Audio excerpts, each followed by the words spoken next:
Contratación pública, programa 37.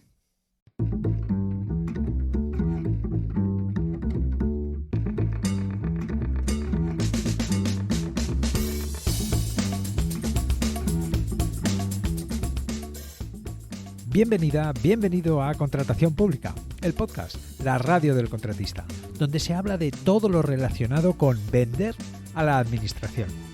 Te habla Luis Gracia, consultor sin corbata y director de Escuela CP, la Escuela de la Contratación Pública.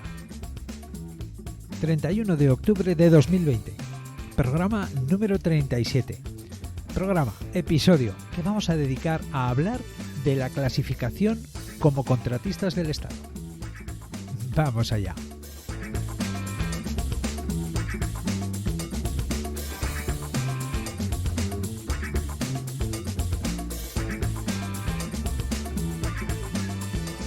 Esta cuestión de la clasificación ya la nombramos en el programa 26, en agosto de 2020, donde hicimos una definición sucinta, breve, de la clasificación. En aquel programa ya decía que esto de la clasificación como contratista daba para 1 o 2 programas, y lo cierto es que creo que va a dar para hasta 3 programas. Pero bueno, de momento en este programa que estás escuchando, ahora mismo, definiremos la clasificación y hablaremos de la clasificación de los contratistas de obras. Aunque lo tuyo no sean las obras, aunque sean los servicios, no estará de más que conozcas estos detalles sobre la clasificación de los contratistas de obras. Vale la pena escucharlo. Todas las semanas recibo alguna consulta en torno a la clasificación, y esto es lo que les cuento. En primer lugar, vamos a definir qué es la clasificación.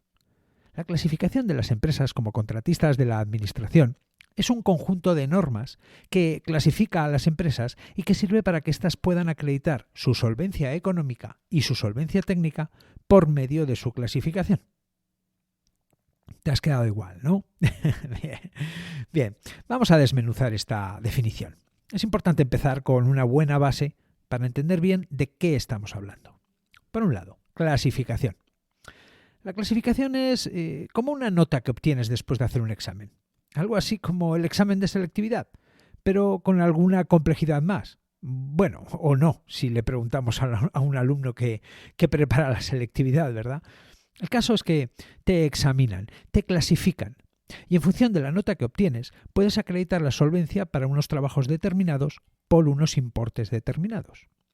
Ya que para darte la nota del examen se comprueban la experiencia, los medios materiales y humanos, la capacidad financiera, o mejor dicho, el estado de patrimonio de la empresa. Sigamos. Por otro lado, de las empresas. Clasificación de las empresas. Bien, la Ley de Contratos del Sector Público dice de los empresarios. Y es que se puede clasificar una sociedad mercantil, una sociedad limitada, una sociedad anónima y también una persona física, un profesional o una sociedad civil o, ¿por qué no?, una fundación, una asociación e incluso una ONG. Lo único que hace falta es tener personalidad jurídica propia y lo único que no tiene personalidad jurídica propia es una comunidad de bienes. Todas las demás figuras pueden clasificarse como contratistas del Estado. Aunque lo normal es que quien quiera obtener y obtenga la clasificación sea una empresa, una sociedad mercantil, SL, SA. Una curiosidad, en España tan solo hay 11 asociaciones y 14 fundaciones clasificadas como contratistas del Estado. Continuemos desmenuzando la definición. Decíamos que la clasificación de las empresas como contratistas de la Administración es un conjunto de normas que clasifica a las empresas. La norma que regula y establece las reglas por las que se mide y se otorga la clasificación de las empresas, o de los empresarios, como prefieras, es el Reglamento General de la Ley de Contratos de las Administraciones Públicas, un reglamento que se promulgó allá por octubre del año 2001. Este reglamento dedica un total de 29 artículos, nada menos, a establecer las especialidades, los trabajos en los que las empresas se pueden clasificar, y también el procedimiento y los cálculos que se hacen para otorgar esa clasificación, para poner la nota en el examen.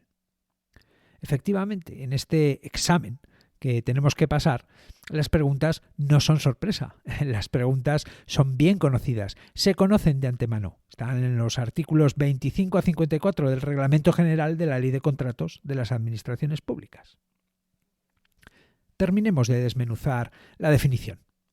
Decíamos que la clasificación de las empresas como contratistas de la Administración es un conjunto de normas que clasifica a las empresas y que sirve para que éstas puedan acreditar su solvencia económica y su solvencia técnica por medio de su clasificación. Y es que la clasificación como contratista sirve para eso, para que una vez obtenida puedas acreditar de un plumazo, sin más explicaciones, sin ningún documento, simplemente con la nota obtenida en el examen, tu solvencia económica y tu solvencia técnica. Suena bien, ¿no?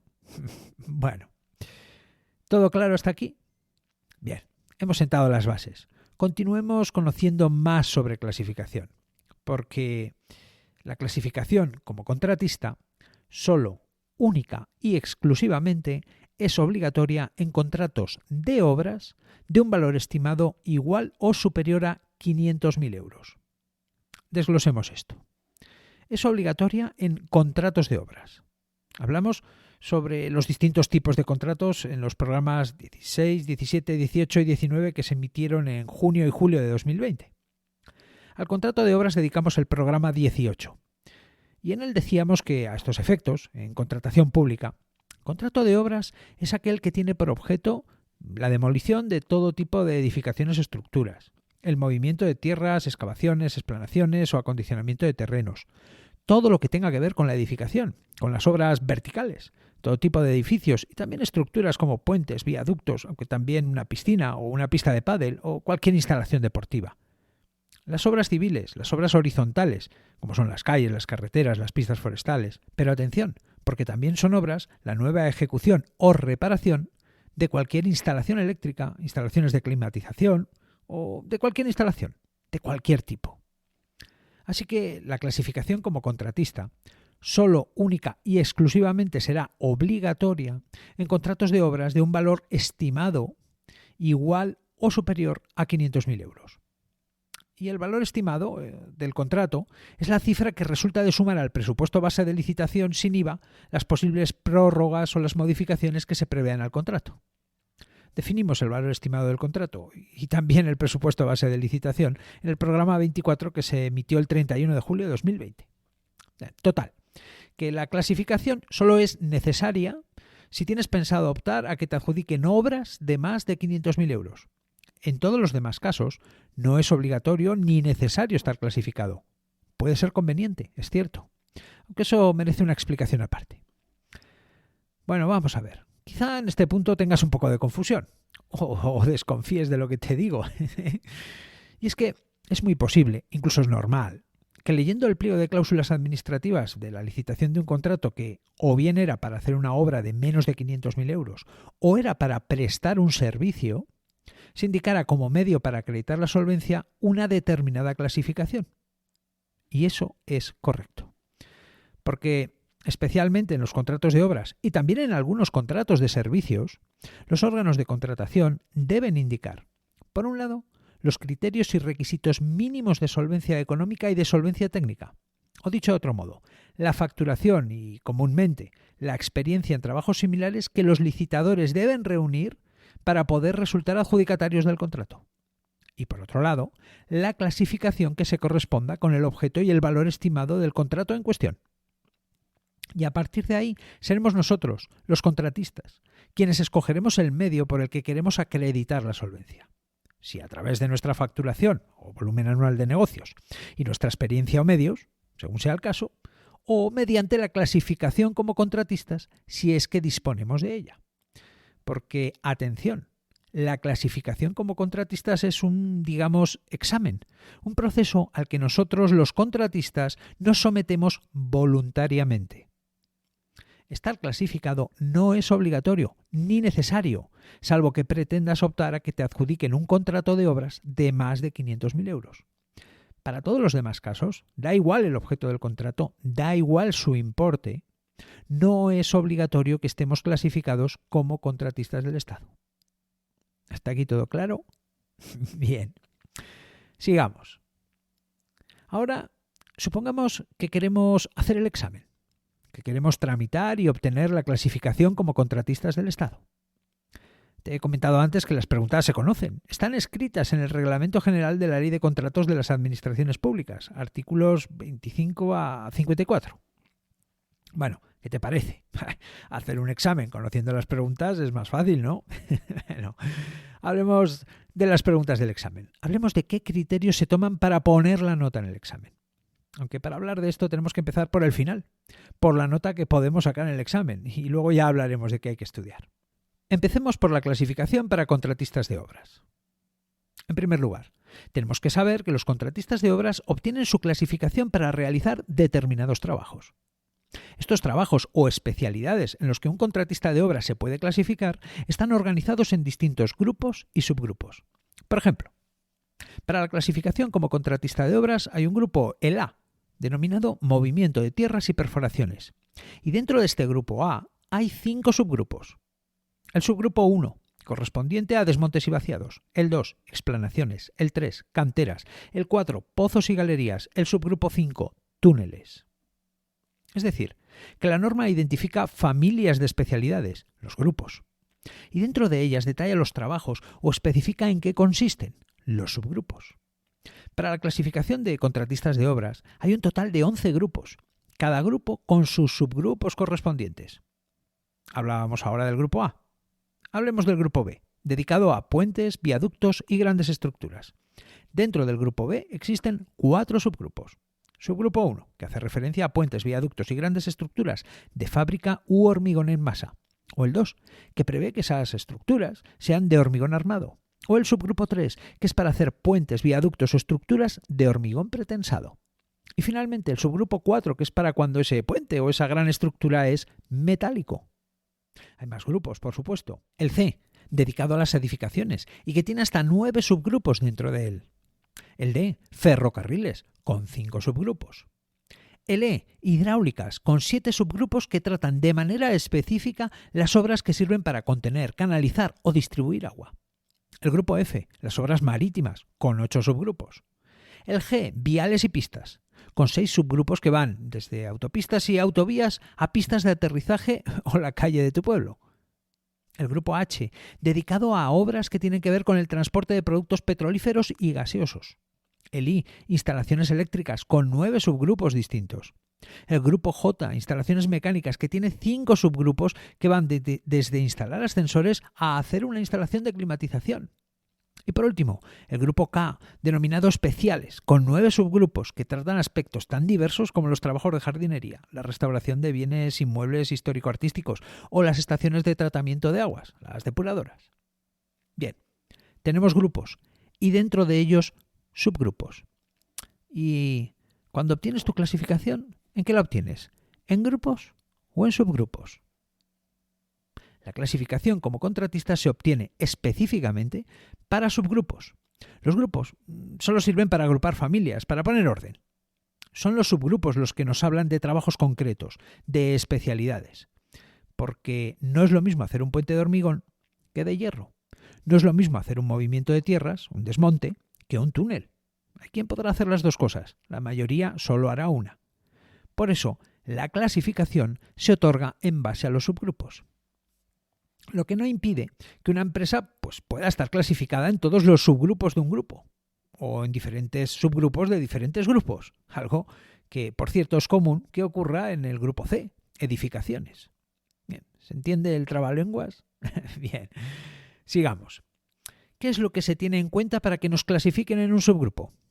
¿Qué hay que estudiar para el examen? Pues son varias cosas. Esto es como una fórmula compleja, de esas en las que se van colocando valores a distintas partes, la X, la Y, la Z, y que cuando todo tiene asignado su valor, se calcula y ofrece un resultado. Veamos. Por un lado, se tiene en cuenta la experiencia en construir de la empresa, o bien por sus años de antigüedad, o bien por el importe de las obras ejecutadas en los últimos 5 años. Una de las dos cosas, la más favorable de ellas. Por otro lado, se tiene en cuenta la experiencia en particular, el haber hecho trabajos que se correspondan con el subgrupo para el que pretendamos obtener clasificación. Si tengo experiencia en hacer puentes metálicos o en hacerlos de hormigón. Otra cosa que se va a tener en cuenta es el personal. Y aquí, por supuesto, como ya imaginarás, mejora la nota el hecho de disponer de personal técnico en plantilla. E incluso los años de experiencia de ese personal sirven para mejorar la nota. Aunque, atención, cuidado, es cierto que tener técnicos en la empresa mejora la nota, aunque lo que el examinador va a comprobar en primer lugar es que la empresa tenga personal para hacer los trabajos por sí misma. Una empresa puede hacer muchos trabajos sin tener a un técnico en plantilla, pero el examinador entiende que la empresa no podrá hacer ningún trabajo si no tiene en su plantilla oficiales, peones, encargados de obra. La empresa que se quiera clasificar en un subgrupo tiene que tener un mínimo de personal que le permita hacer esos trabajos por sí misma, directamente. Si además tiene personal técnico, perfecto, mejorará la nota. Ahora bien, sin personal que haga el trabajo, el examinador no entiende que el trabajo se pueda hacer. Sigamos. Porque si para hacer una obra o un trabajo en concreto hacen falta personas, también hace falta maquinaria y herramientas. Y esta es otra cuestión que también se valora para otorgar la clasificación. ¿Te imaginas una empresa que quiere hacer movimientos de tierras y no tiene ni un camión, ni una excavadora? En esta parte de la ecuación se valora el hecho de disponer, de tener esa maquinaria, esa herramienta. Aquí el examinador lo que nos pide es que tengamos los medios habituales, los medios necesarios para llevar a cabo los trabajos, aunque también podemos hacer valer otros medios alquilados que utilicemos como complemento o de forma accesoria a esos medios materiales principales o esenciales para realizar determinados trabajos. Imagino lo que estás pensando. Estas dos últimas cuestiones, la del personal de la empresa no técnico y la de los medios materiales, la herramienta y la maquinaria mínima de la que debemos o de la que debe disponer la empresa, chocan de frente con las prácticas de gestión que se llevan a cabo hoy en día en muchas empresas de construcción. Esto es, subcontratar al máximo, incluso la mano de obra con escasa cualificación, y alquilar toda la maquinaria y equipos para no invertir, no endeudarse y para no tener que gestionar un parque de maquinaria. Pero bueno, es lo que tenemos. El examinador tiene que aplicar lo escrito en el Boletín Oficial del Estado. En este caso de la construcción, hoy no hablaremos de los servicios, aunque es muy parecido, la clasificación se hace en subgrupos, según hemos visto, pero nos queda lo importante, el importe de las obras. No es lo mismo hacer un puente de 100.000 euros que un puente de 1.000.000 de euros. Y es que a cada subgrupo en el que te clasifiques se le otorga una categoría. Deja que te lo explique con lo de la selectividad. En un examen de selectividad te encontrabas una parte general y te encontrabas una parte específica, letras, ciencias sociales, ciencias técnicas, ciencias de la salud, algo equiparable a los grupos y subgrupos, para entendernos, o para acabar de liarlo, ya no sé. Pero bueno, pues las categorías son la nota que obtienes en el examen. Llegas al examen, te presentas para letras o para ciencias de la salud y ciencias técnicas. Grupos y subgrupos. El resultado del examen, la categoría, es la que te permite ir a una universidad o a otra a cursar tus estudios. En la clasificación como contratistas de obras existen 6 categorías. La categoría 1, que te clasifica para hacer trabajos de un subgrupo determinado si su importe es menor o igual a 150.000 euros. La 2, que te clasifica para hacer trabajos de un subgrupo determinado si su importe es inferior o igual a 360.000 euros. La 3, para trabajos de hasta 840.000 euros. La 4, trabajos de hasta 2.400.000 euros. Aquí hay un salto importante, esto se pone serio. La categoría 5, trabajos de hasta 5 millones de euros. Y la categoría 6, que permite hacer trabajos de más de 5 millones de euros. Palabras mayores. Para asignar la categoría, para cada subgrupo en concreto, se tienen en cuenta distintos aspectos. De nuevo, es una fórmula con cierta complejidad que tiene en cuenta, por un lado, y como no podía ser de otra manera, la experiencia en haber hecho trabajos relacionados con ese subgrupo o especialidad en cuestión.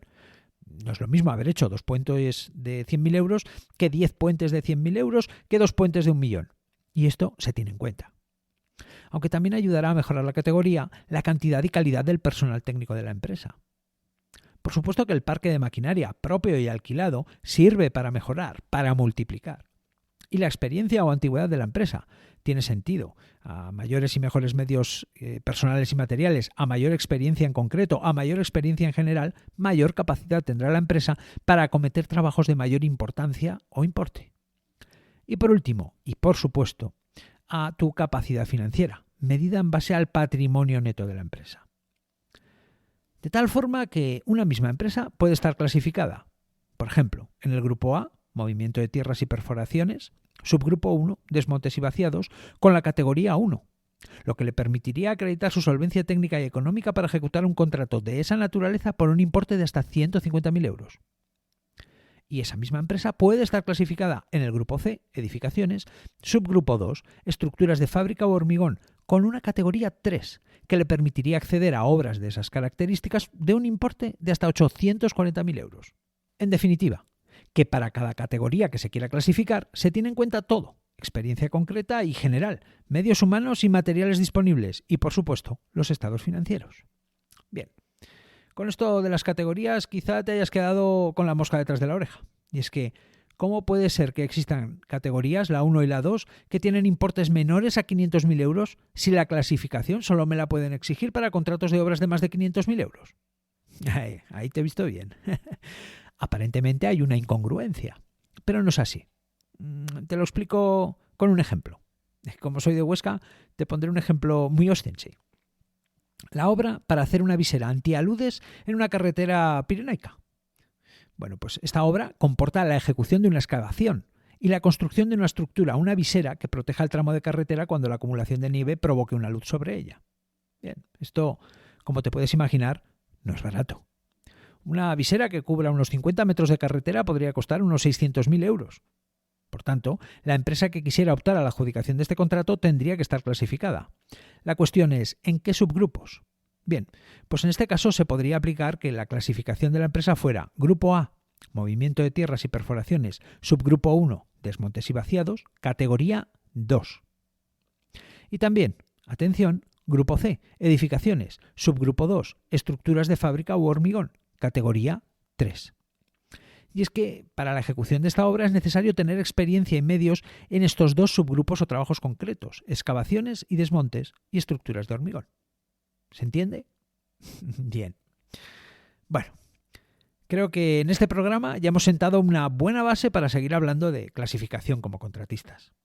En el próximo programa continuaremos hablando de clasificación para contratistas de servicios y también de los elementos comunes que comparten ambos tipos de clasificación. Así que hasta aquí el programa de hoy. Me gustará escucharte. Espero tus opiniones, propuestas, sugerencias y dudas en escuelacp.com/contactar. Puedes escuchar este podcast, este programa, Contratación Pública, a través de la página web escuelacp.com/radio y también suscribirte a él a través de Spotify, Apple Podcasts, iVoox y Google Podcasts. Gracias por estar al otro lado, por tus comentarios y valoraciones. Nos escuchamos dentro de una semana.